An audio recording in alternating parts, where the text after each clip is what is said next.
Hello, one and all. Welcome to our Bible study as we continue our way through the books of Kings and Chronicles. I'm your host, Edwin Weber, one of the pastors at St. Martin's Church, whose ministry makes these videos possible.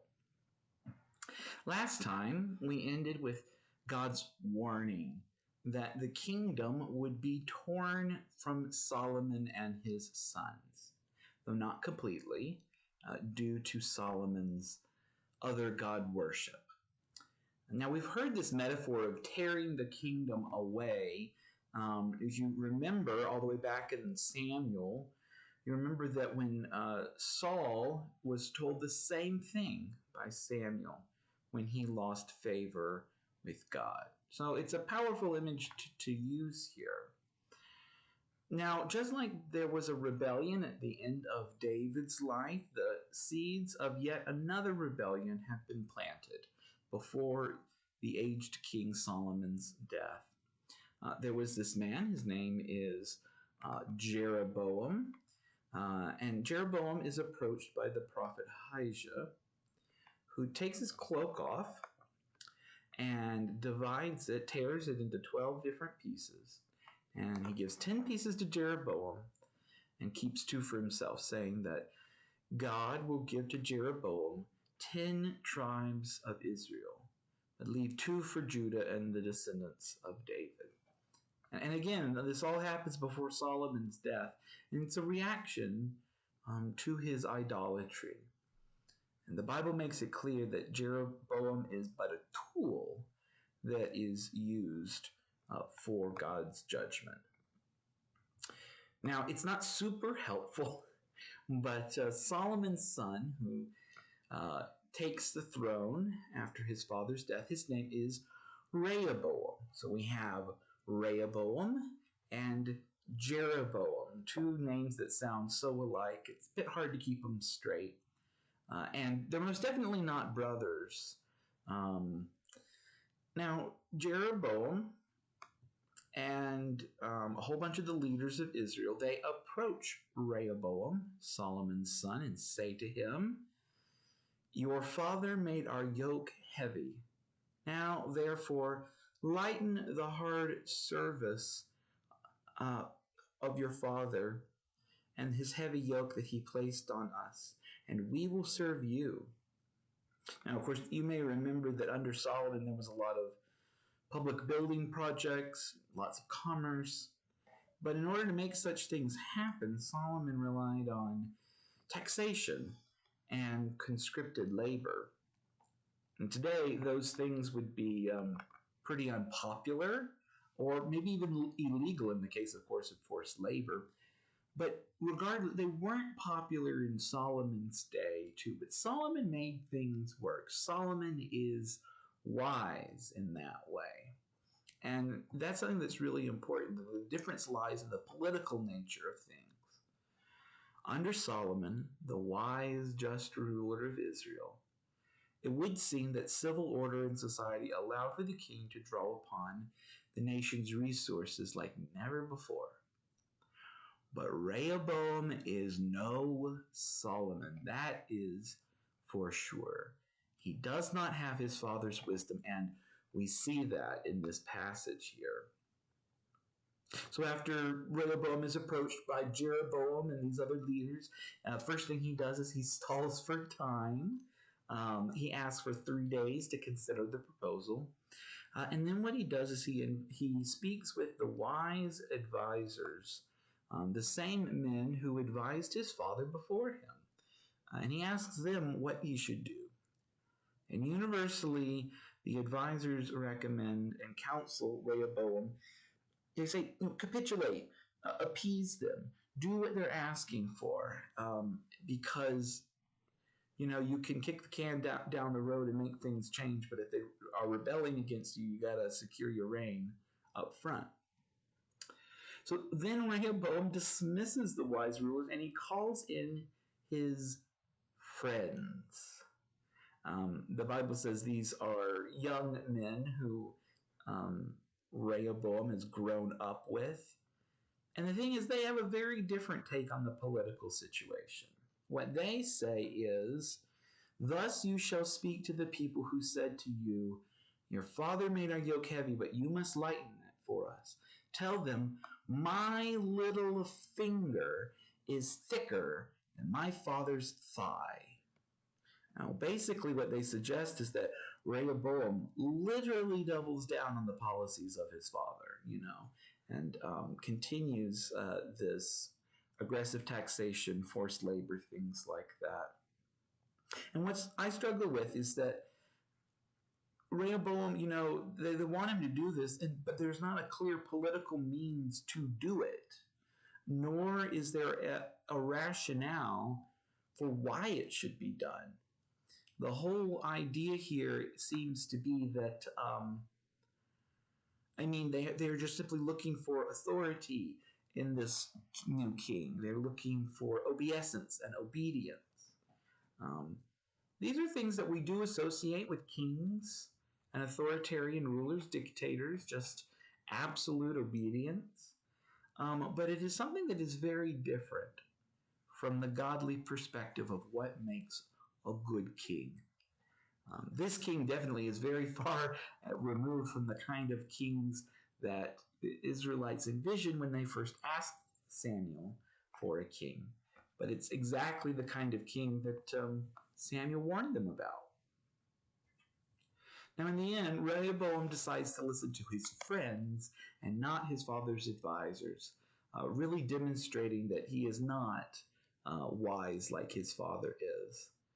When the group gathers back together in 3 days, Rehoboam responds to Jeroboam and the other disgruntled leaders by saying, "My father made your yoke heavy, but I will add to it. My father disciplined you with whips, but I will discipline you with scorpions." Yeah, Rehoboam didn't win anybody over to his side with that one. So in the end, these Jeroboam and these other leaders, they walk away. The kingdom divides in two. Rehoboam, Solomon's son, would rule from Jerusalem over the kingdom of Judah, which includes the tribe of Benjamin and Judah. Those are those two pieces of cloth that Ahijah kept for himself. Jeroboam, on the other hand, rules over the northern kingdom of Israel from Samaria and its 10 tribes. And the authors of both Kings and Chronicles states that Israel has been in rebellion against Judah ever since. Now, Jeroboam had a problem, a political problem. You see, God's people had been commanded to worship God, to make offerings and sacrifices to God at the one appointed place that God would show them, God's holy mountain, Mount Moriah. Now, this is where Solomon built the temple, as we talked about last time, and this orients all people, all of God's people in and around Jerusalem. And that's because, Jerusalem, the temple, it was the center of the spiritual and religious life of the people. But Jerusalem wasn't just the center of the religious life of the people. It was also the political center of the United Kingdom under David and Solomon. So Jeroboam realizes that his subjects are likely to rebel against him if they are always going down to Jerusalem, or always going up to Jerusalem, I should say, to worship God. So we are told Jeroboam makes 2 idols, 2 golden calves. Golden calves. I wonder where we've heard that before, huh? He builds 2 temples, one in Bethel and one in Dan, and he tells the people, "You have gone up to Jerusalem long enough. Here are your gods, O Israel, who brought you up out of the land of Egypt." Now, I have to say, that is quite a statement, isn't it?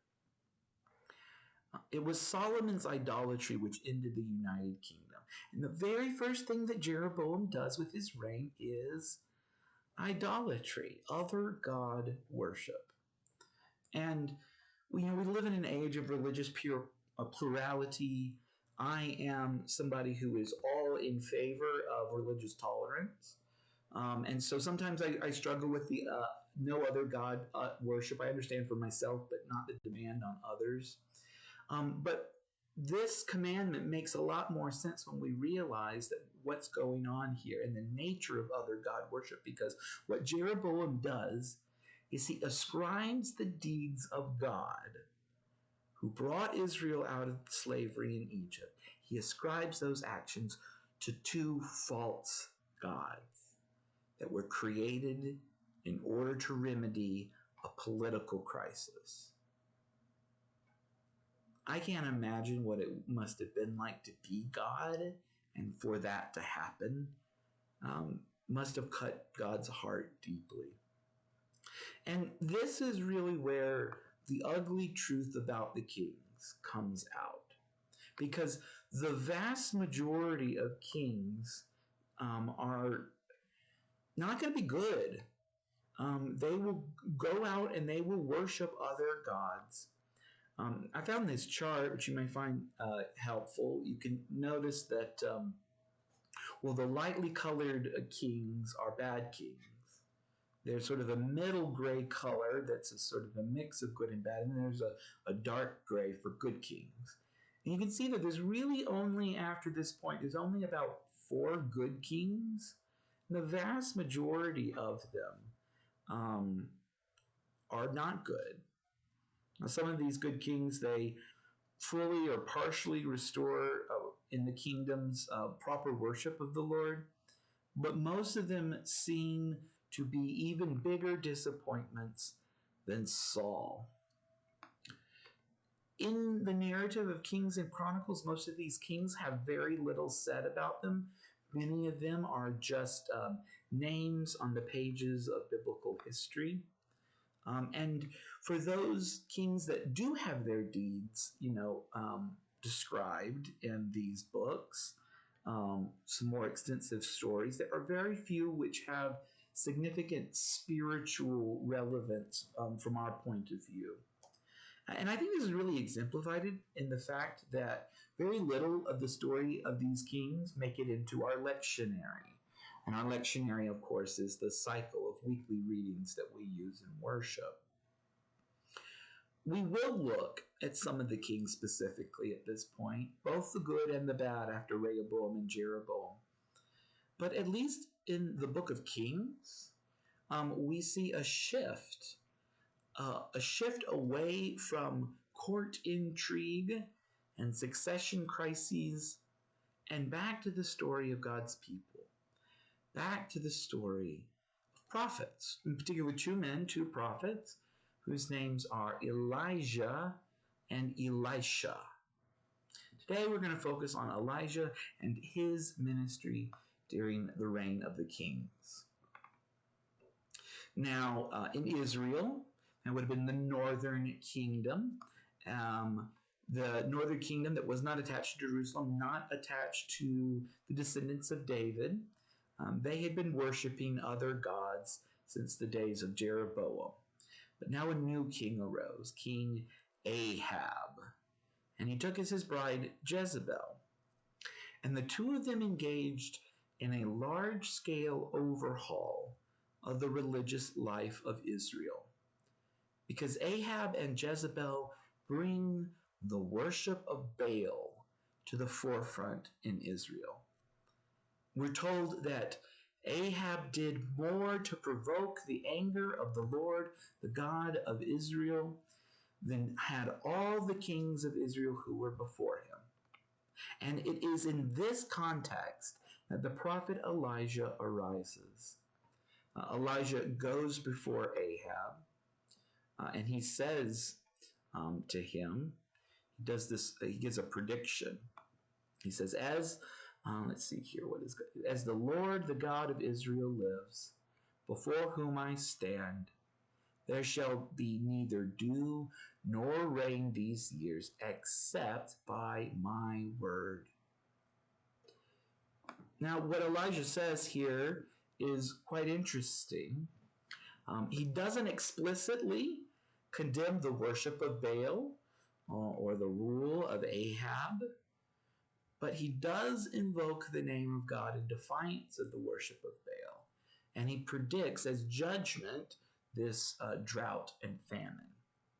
And if you may remember, last week we talked about Solomon and his dedication prayer, spinning those odd hypotheticals. This was one of them.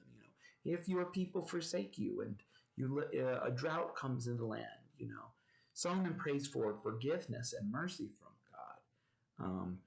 Elijah is a different kind of prophet. This is where the story shifts away from kings and courts and really starts talking about ordinary people. And in the midst of a drought, a 3-year drought, there are going to be some pretty desperate things. Some of these stories are a little bit more familiar to us, and I think that's because we relate to them better. We relate better to God helping people who are suffering and who are in need, more so than we do with, who's going to succeed a king and political intrigue. These stories all have to do with God providing for God's people, and most in particular, God provides for Elijah. So first thing that God does is tells Elijah to go and live in a wadi. A wadi is basically a dry riverbank, dry riverbed, I should say, that floods when it rains. So here's the thing. Elijah going and living in the wadi is a big deal because you don't go and stay in a wadi unless you are certain that it's not going to rain. So that's sort of a sign that, Elijah is convinced that his prediction is true. There's a famine in the land, so there's no food. Nevertheless, there's no food in the wadi. Nothing really grows there. So God provides for Elijah by sending ravens to him in the wadi. And they bring to him bread and meat. We weren't really sure where they got. We aren't told where the food comes from. Maybe we have some thieving birds here. But many have interpreted this story over the eons that this bread comes directly from God. And you'll even see the reference, bread from heaven. And this is just one of many stories that we find connections to. Just as manna was given in the wilderness, just as we receive Christ's body in the form of bread. This story of ravens feeding Elijah has resonated throughout the ages about God providing in time of need. Now there was a little trickle of water that was running through the wadi when Elijah got there. It's where he got his water from, but eventually even that runs dry. So he decides God tells him to relocate to a town called Zarephath. And Zarephath it's in modern day Syria. At the time it would have been a Phoenician city, not a Jewish city. So it's important to remember that these interactions that he's going to have are with Gentile people. And so the first person he meets is this widow, who God has told him is going to feed him, provide for him. And Elijah asks her for a cup of water, which she obliges. And then afterwards, he asks her for some food. Certainly is a bold thing to do in the middle of a famine. And as it turns out, she is in a pretty desperate situation. She says that all that she has left is just a little jug of oil and a small amount of flour. She's actually just about to go home to bake herself and her son one last meal before they just die together. It's a really sort of desperate, sad situation. And Elijah responds by predicting that the jug of oil and the jar of meal will not give out until God causes it to rain again. So by faith, the widow feeds Elijah. She trusts his pronouncement, and it comes true. The oil and the flour, they never seem to give out. Kind of reminds me of loaves and fishes, Now, a little bit later on, the widow's son falls ill, even to the point of death. Elijah heals him. The widow gives Elijah free use of her roof, which maybe is a cultural thing that we may not get, but roofs were kind of like a screened-in porch. They were sort of like an outside room, and in the middle of a drought, you're not worried about rain falling on your head. And Elijah actually uses it as a kind of place that he stays, and he stays with the widow and her son for some time in Zarephath. But 3 years of drought, pretty desperate situation. Eventually, things are going to come to a head. Elijah's own ministry in Israel has called many to repent, to turn back away from worshiping Baal and to return worshiping to the Lord. But it creates another political crisis because Ahab and Jezebel, well, they have not. The people in power continue to worship their idol. So Elijah confronts the king along with the priests of Baal, and he makes a proposal. He says that, well, let's gather at Mount Carmel, let's gather all the people there, and let's build 2 altars. And you, the priests of Baal, you number in the 400s, you can build your own altar, and I, Elijah, I'm going to build my own altar to the Lord. And then we'll both lay a bull of sacrifice on the altar, and then each of us will pray to our God. We will implore our God to send fire to light the altar, along with the sacrifice, to show proof of existence, of power, and worthiness of worship. So everything is done exactly as planned. The priests of Baal, they build their altar, they put their bull on it, and then they start to pray, and nothing happens. They cry out for hours, and nothing happens. They start to cut themselves because apparently this was how, in their practice, they would implore their God. And nothing happens. Still, no answer from the god Baal. Elijah actually mocks them for this. He starts to sort of suggest that, well, maybe you need to shout out louder because maybe Baal has fallen asleep and he can't hear you. For hours, nothing happens. Finally, the priests of Baal stop, and Elijah gets his turn. There was, on Mount Carmel there was an altar to the Lord that had already existed that Ahab had torn down. So Elijah rebuilds it. And then in a true showman style, he digs a trench around it, fills it with water 3 times to make fire taking all that much more difficult. He prays a simple prayer to the Lord, and instantly fire descends from heaven and consumes the sacrifice, and the altar of the Lord is set ablaze. Now, this whole affair results in the vindication of Elijah, who immediately turns around and orders the people to seize the priests of Baal and have them killed. I don't like this part of the story. It's almost like Ezekiel is overcome by his zeal and just goes beyond. I don't like Elijah's wrath. And in the end, Elijah's wrath would be the cause of more problems because it would spark the wrath of Ahab and Jezebel. Now, this story is also where the drought ends. The same day that Elijah defeats the priests of Baal, rain comes to the thirsty land. And it's total vindication for Elijah, right? Like, he goes to Mount Carmel, he puts up, his altar, nothing happens for the priest of Baal, the right things happen for Elijah, he proves himself, the rain finally comes, like, it's all of this good stuff. But in the end, none of it mattered to Jezebel and Ahab. Even though Elijah proves himself by these signs of power at Mount Carmel, it doesn't matter.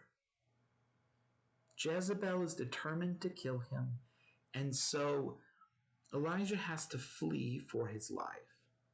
He flees Israel. He runs out into the wilderness. He is all alone. And it's just, what a change, you know? Like one chapter prior, he was stepping into the role of he was almost like a judge. He was leading the people and rededicating themselves to God and all of these great things. He was vindicated, and it doesn't matter. Elijah experiences a total disillusionment. He's depressed. He's alone. He's fleeing for his life. And he ends up underneath a solitary broom tree in the desert. And he asks God to let him die. His despondency is so great. But in this story, God provides for him. God has always been providing for Elijah since the beginning. And so it's no surprise that God keeps on providing for him. During the night, while Elijah sleeps under that broom tree, an angel comes to him multiple times and brings him bread and water for him to eat. Again, we don't know exactly where this mystical food is coming from, but the intention of it is clear. It is from God. And once again, we have another story which speaks of bread in the wilderness and mystical suppers. Draws connections with our own communion practices. Eventually, Elijah continues in the wilderness until he comes to Mount Horeb. And you might know Mount Horeb by another name, Mount Sinai. That, of course, being the same mountain from which God gave Moses the law. And just as God provided for Elijah's physical needs, now God is going to provide for Elijah's spiritual needs.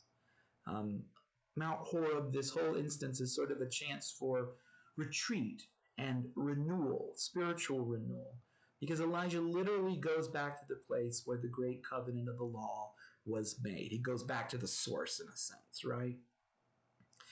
Now, Elijah waits expectantly for God.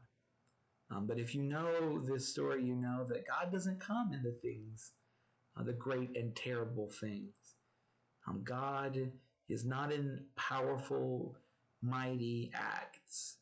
God is not in the storm. God is not in the earthquake. God is not in the fire that comes. But God is heard in the sound of sheer silence. It is in the quiet meditation and prayer that Elijah discerns God, hears God's voice. And the first thing that happens is that God asks Elijah, what is he doing there? And Elijah responds that everything that he's done, he has done because he loves God and the zeal of the love of God that he has. Right? He's done all of these things because he wants to restore Israel. He wants things to be right by God. But it only has resulted in his enemies seeking to take his life. Now, God doesn't actually speak to this at all. All that God says to him is tell Elijah, okay, go back. Go back, but God says don't be alone anymore. God gives Elijah partners in ministry in different ways. God commands Elijah to anoint new kings, righteous kings. And they will do the work of addressing the political crisis.